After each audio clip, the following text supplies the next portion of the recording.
Thank you for joining us today for the AIME Women's Mortgage Network's Growth Series. This series is here for you to educate, inspire, and share your progress as we lift each other up to new levels. Today, we have a very special guest that I had the pleasure of connecting with after one of our WMN members, Chris Ann Cardiff, shared with me how much she loved her book, Nice Girls Don't Get the Corner Office. Well, this woman has certainly empowered and inspired many women, and I am thrilled that we are able to introduce her to the mortgage industry.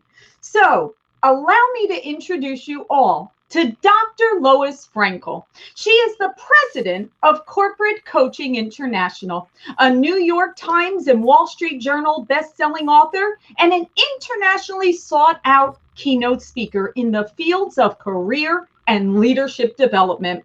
Among other media appearances, she has been a guest on Larry King Live, The Today Show, and 2020 to discuss her books, Nice Girls Don't Get the Corner Office, Nice Girls Don't Get Rich, Nice Girls Just Don't Get It. Her first book, Overcoming Your Strengths, was named the Best Unsung Business Book of the Year by Fast Company magazine. Recently, Lois turned to capturing the wisdom of older women with the release of Ageless Women, Timeless Wisdom, Witty, Wicked, and Wise Reflections of the Well-Lived Lives. January 2020 saw the release of her newest audiobook, Nice Girls Don't Speak Up or Stand Out, How to Make Your Voice Heard, Your Point Known, and Your Presence Felt.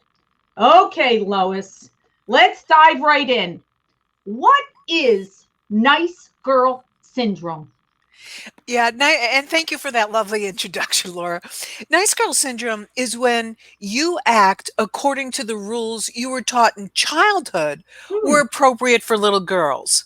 And what happens for women is that we take those same behaviors with us into adulthood, and they don't work. As a matter of fact, they wind up working against us. Behaviors like, people won't like you if you don't smile, and don't get mad, and don't interrupt, and you know what, you'll never get married if you do XYZ.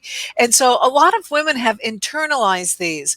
And then those same kinds of messages got reinforced in school, Madison Avenue, by the church, you name it. So whenever you are acting as if you are that nice little girl you were taught to be in childhood, you're showing that you have nice girl syndrome.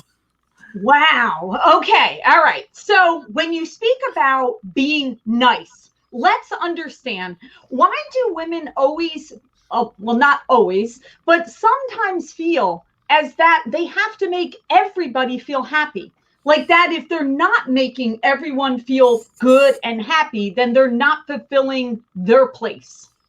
Well, let me answer that in two ways. First of all, nice is necessary for success. It's not sufficient. Okay, that both men and women have to be nice. So nice girl, the Nice Girls books, Nice Girls Don't Get This or That, don't suggest that you shouldn't be nice. That's not the message of the books at all. The message is that you just can't act like that nice little girl you were taught to be in childhood. So that's the first part. The second part, to answer your question, is that we act nice because, first of all, that's how we've been socialized. We've been socialized to be helpmates, to be caregivers, to take care of others, to have concern for other human beings. I mean, part of that's in our DNA, and a lot of it is how we're socialized. And so as a result, we wind up feeling as if we are responsible for everyone else. And believe me, it doesn't end. Just the other day, somebody was telling me about someone who was having a hard time, and I was thinking, oh, I wish I could help. And then her next sentence was, but he's got a lot of people around him to help. And I said, oh, thank God, I don't have to take that one on. So it's like, I always say I'm a recovering nice girl. So then how do you have that balance? So like you just said, you're saying that, and I speak about this a lot, that I think a lot of our innate traits as women actually does help us in business. You know, we can be empathetic and we can be somewhat nurturing, but yet we know there has to be a balance. It's certainly not swayed to just that side. You have to be well rounded. So, how do you keep that balance? Yeah, absolutely. You do have to be well-rounded. And again, you always pose a complex question, so I always have kind of two answers to it. The first part is absolutely that what women bring to the table is essential today. As a matter of fact, one of my books that was not named Nice Girl is called See Jane Lead. And in See Jane Lead, I made the case for we are living during a time when women make ideal leaders for this day and age. Because when you think about leadership, you have to be a leader for your time. You couldn't take General MacArthur and switch him for a current general. I can't think of a current name right now, but you couldn't swap those two because they have to be they have to be leaders for their time. So when I think about this day and age, we have followers, we have a generation of workers who want what women provide. Exactly what you're saying. Support. When they say, they don't say, when they say jump, they don't expect you to say how high. They expect you to say why. So they explain. Women's leadership reaches out as opposed to up and down. And, I can go on, but we don't have time for that. So you're absolutely right about what women bring to the table is critical in this day and age. As a matter of fact, when I coach men, I often talk about the feminization of leadership, that men need to act more like women in some ways in order to be successful. Now, do women need to act more like men? No, I don't think so. I don't I think. think, yeah, when you talk about creating balance, it's always about adding something to your skill set, not dropping anything out. So, am I telling women to be less nice? Of course not. Okay. What I'm telling women is that you continue to be nice and add skills like speaking up in meetings, making sure your opinion gets out there, making sure you speak clearly, making sure that you're not always the one who's making the coffee and bringing goodies and treats to work.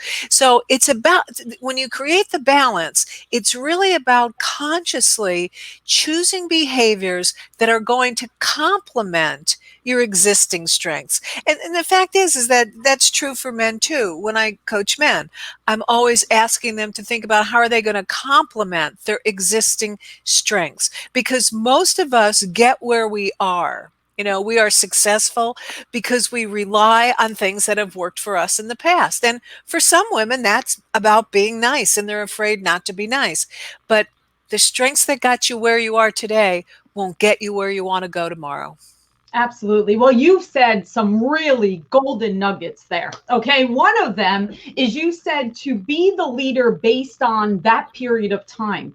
And, a lot of us that have been in the mortgage industry for a very long time, a lot of the women have come together and said, it's very interesting that why now does everybody want to hear from the women where 10 years ago, nobody had an interest in hearing?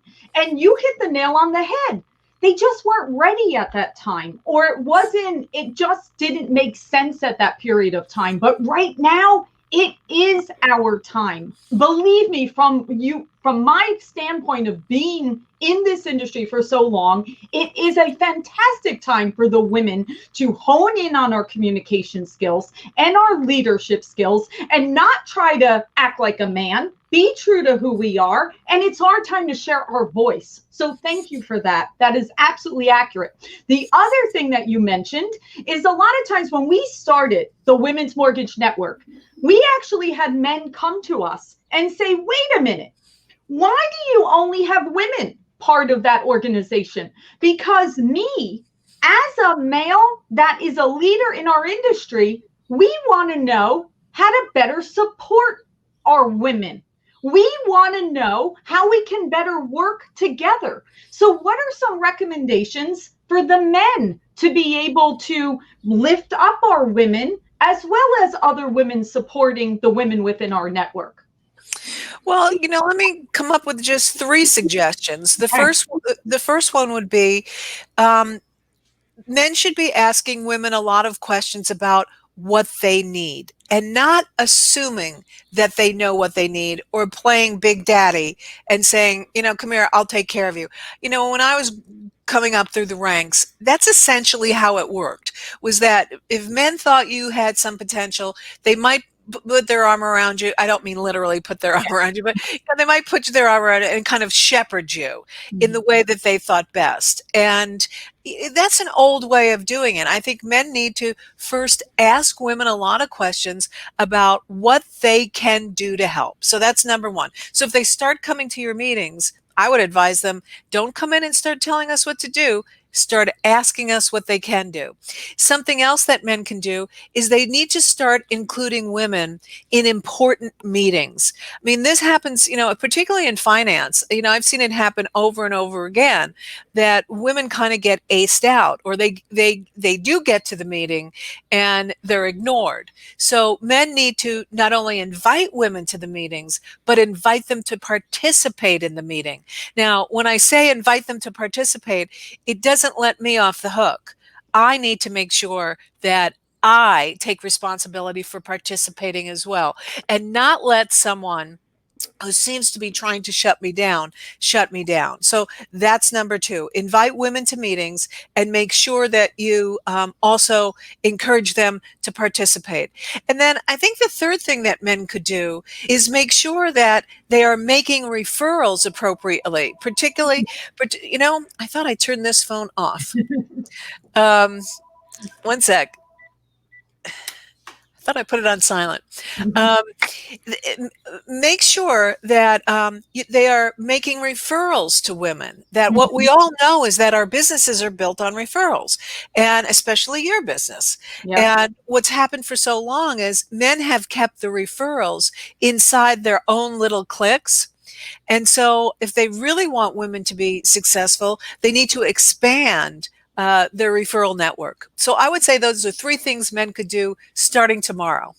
Yeah, and I love that. Those are great advice, that's for sure. And even the referral, we've heard a lot of times that the men are a little easier with networking and the women struggle a little bit with that. So what are your thoughts on that, of ways that women can, number one, support each other, right? We certainly want to help each other, whether it's the men giving referrals, whether it's the women. And I'm very proud of our group, the Women's Mortgage Network. All the time you see the ladies saying, I'm not licensed in this particular state, who is, so that they can refer business to each other. And that's wonderful. So thank goodness we have an organization that they do that. But how do we continue to provide, this networking ability and support to all the ladies within our industry to further support each other? Yeah, networking is tough for women. It's interesting because really the first Nice Girls book was written as a result of something related to that. I was coaching a woman who was a vice president at a company, and she was sent to me for coaching because she was a little bit on the aggressive side of assertive, what we call them. And Yeah. so I was working with her a couple of months, and then I went into her office for a meeting, and she said, before we get started, I just want to tell you that I was invited to sit on the executive committee of my company. And I went to give her a high five, and she stopped me. And I said, what? She said, I'm not going to do it. And I said, you better explain this one to me. She said, I've been to those meetings. They're a waste of time. And Oh. what popped out of my mouth was, honey, you got to quit being a girl. And actually that was the working title for the first Nice Girls book, was Quit Being a Girl. Because what came to me was all the stupid things that women do because of our socialization. So whether it's thinking that executive committee meetings are a waste of time, or networking you don't have time for, Mhm. that all goes back to that fear that I need to work twice as hard to be considered half as good. I think that's what happens for women. That's one of the major reasons why they're not networking more. Another reason is because they don't have as much time as men. Right? I mean, we're working and we're taking care of families and sometimes elderly parents, and we have a lot on our plates. And so sometimes networking does take a back seat. but you've got to really carve time out for it. And I'll talk about how to do that in a second. And then I think the third reason for some women that they don't network is they're just plain shy. I hear this all the time. Like I don't really like to be in big groups. I'm really kind of shy. Okay. So what are and do you agree with all that, Laura? I do. I do. Absolutely. Okay, so if I were to think about what are the antidotes for this, first of all, if you're going to network, join a committee. Don't just join a networking group. Like if people are part of this network, for example, AIME, what they need to do is they need to join a committee on it, not just go to meetings, because that's how you get to meet people. That's how you get more referrals. That's how people get to know you and what you're capable of. And that's what you want. And for people who are shy, it gives you a role. And I speak from experience because that's my one weak spot is networking. It always has been. And it's not because of some of the other reasons I discussed. It's really because I'm kind of shy and it's hard. But when I have a role, I'm great. I can really shine. So that's one thing that I would say. Another thing I would say is to ask you to take a look at your need for perfectionism, because that's something that gets in the way of a lot of women's networking. Because when you think you have to be perfect, you have to be working all the time at it, right? Because you can't be, it's impossible to be perfect. So you must have to work all the time at it, right? Right. And so take a look at your need for perfection. And to me, that's the biggest reason why women don't have enough time in the day to do some of the things they need to do for themselves. Right. That perfectionism, like any ISM, is almost always in the service of avoidance.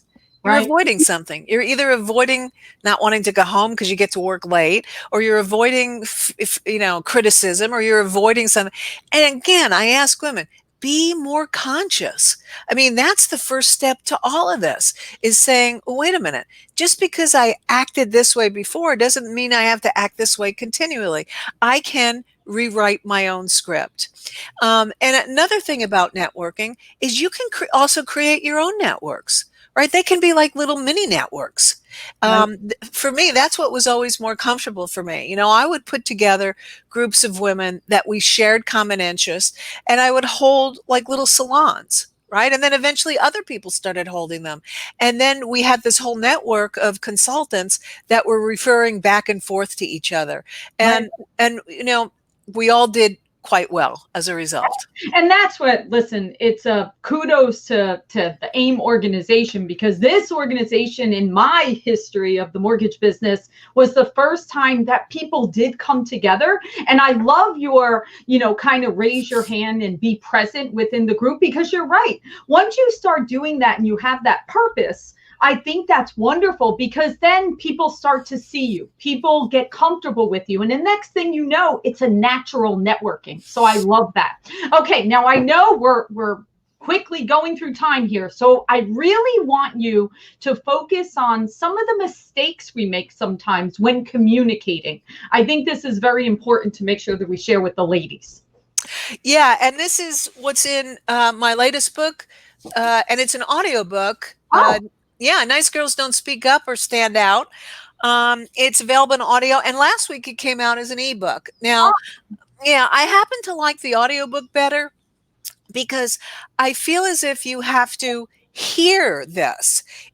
Just reading it doesn't have the same impact as hearing it. And I actually read the book. So you hear me saying these same things I'm going to share right now. So let me give 2 or 3 tips given the amount of time that we have. And I would say the first mistake that we make in communicating is we use far too many words. Now, there's something that I've done here today that I just tend to do naturally, but I hope people have noticed. And I've been using numbers and saying, well, let me answer that in 2 ways, or let me give you 2 or 3 tips, or let me give you 3. The reason why I do that is because it cues you what to listen for, and it cues me when I'm finished and I should stop talking, right? So when we use too many words, it's often a way of, justifying ourselves or justifying our positions. And what I want listeners to realize is the more words you use, you always soften your message. Mm. The fewer words you use, you strengthen your message. Now, you need to, again, be conscious about this. Although it sounds very confident to say, guess what, you're fired. That's not how I'm going to fire someone. I'm going to put more words around it. At the same time, if I feel strongly about something, using too many words is going to dilute that message. So the antidote for that is for you to communicate in headlines. And again, I talk about this in the audiobook. Communicate in headlines. And that is, the first thing out of my mouth should be the main thing that I want you to remember, and then support that with 2 or 3 points. And and again, you've seen me do that several Yeah. times with you, Laura, where I've Yep. said, you ask a really good question and there are 2 points. They're complex questions. Let me answer each one of them. And then that cued me and cued you. I had 2 points I had to make. Now, I did a third thing in one of them. And again, I didn't do it consciously. I just do this normally right now. After I answered one of your questions, I said, "What do you think? Do you think that's true?" Yep. And you said, "Yeah." Okay. You know what? That's called a tagline. And a tagline tosses it back to the other person so that now we can have a dialogue. So these are the 3 key points. Use a headline, use 2 or 3 pieces of supporting information or 2 or 3 key points, and then use a tagline to toss it back to the other person. And you'll use far fewer words that way. There was a great book that was written, and it was called The Male Factor by Shanti Feldhahn. And she interviewed thousands of men and asked them, what's it like to really work with women? And one of their biggest complaints was that we use too many words. That, when you ask, how's the baby, you tell how the childbirth was. And they don't want to know about that. So that's number 1. Number 2 is we let people steal our ideas, right? We put out a great idea, and sometimes because we're a little bit hesitant, um, somebody else picks up on it and gets credit for it. And that's called bropriating. Okay, it's when a man steals your idea and you let him do it. That's called bropriating. And it sometimes happens because we're not quite confident that we were right, Right. that this was really a good idea. So we're But looking for validation. So we're kind of putting it out there to get the validation, but in the meantime, they're executing. exactly, Mhm. exactly. And that's part of what we do. This is an aside now. There's a keynote that I do with one of my male colleagues, and he's a communications expert. And we call it Why Women Are Liked and Men Are Heard. Mm. And that's part of what goes on for women, is that we do use more words because we know it's going to soften the message and we are not going to be considered quite so strident. Men, on the other hand, are much more linear and want to, let's get to the point and act on it. So in that regard, men and women can learn from each other. We need to come together, right, to balance the both That, sides. that's Absolutely. That's exactly right. And that's why we call it that, and that's why we do it together, is because we want men and women to see that there's things you can do that the other person does that would work better for you. Absolutely. Um, and Absolutely. so going back to the appropriating and what a woman can do, she can do one of 2 things. What she could do is, as she hears her idea being taken, she could say, "Hang on a second, right? Hang on a second. That sounds like something that I was just talking about. Let me add on to that." Hmm. Okay. And so she could interrupt the flow and bring it back to her, or she could let the person finish. If you're not confident enough, it takes a lot of confidence to interrupt that flow. If you're not confident enough, what you can do is you can let it go. And then when they're finished, thank them Oh, for expanding on your idea. I love that. Right? I actually think that's awesome. That's Yeah. great. So, saying, thank you for expanding on my idea. As I heard it out loud, I guess there's a couple of things I'd like to add. Now, some women might say, but what does it matter who gets credit for it? it matters a lot, because the people who get the credit are the people who are seen as having more potential in the organization. And you want to be seen as one of those people. Okay. Absolutely. And Absolutely. I'd say a third communication mistake that I've got so many in my head, and I'm trying to think which one should I offer now. A third communication mistake I'd say is letting men interrupt you.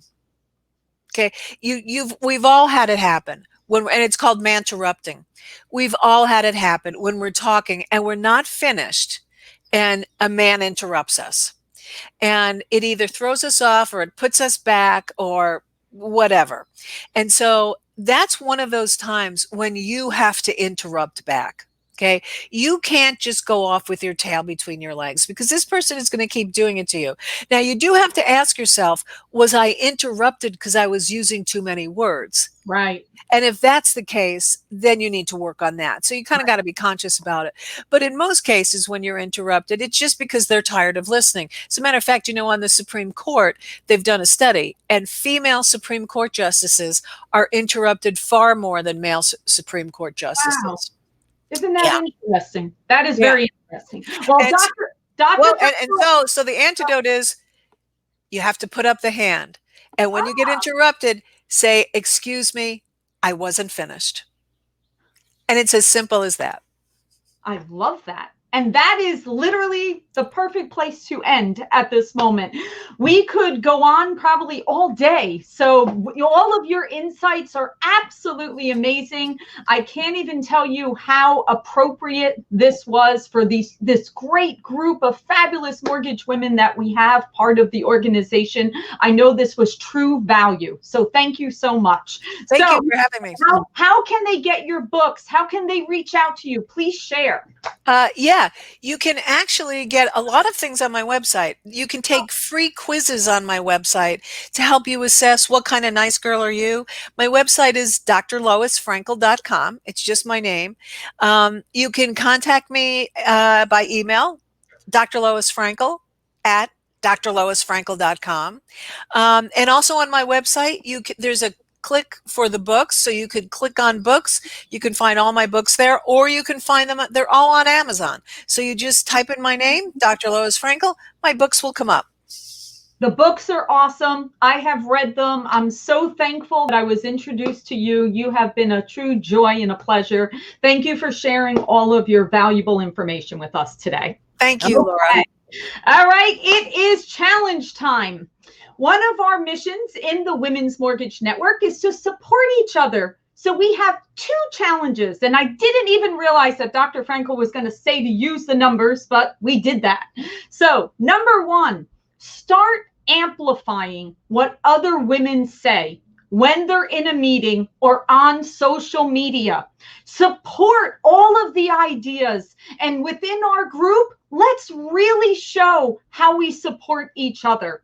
The second, be amongst the first 2 or 3 people to speak up in a discussion this week. So we encourage you, let us know. Email me at laura@afrwholesale.com and tell me how you're supporting our other women within the network with their successes. We're supporting them, amplifying how wonderful all of the ladies are. Okay? All right. So next week, we have 3 Women's Mortgage Network members that are going to be on a panel discussion to discuss relational selling, which was actually our very first guest, Larry Levine's book, Selling from the Heart. So we have Jackie Dunlap, Shelley Waterbury, and Lisa Nelson are going to be joining me as we discuss the book and discuss the value of relational selling. Thank you so much for joining me this week. Hope that you got a lot out of Dr. Frankle. She is amazing, and we'll see you next week.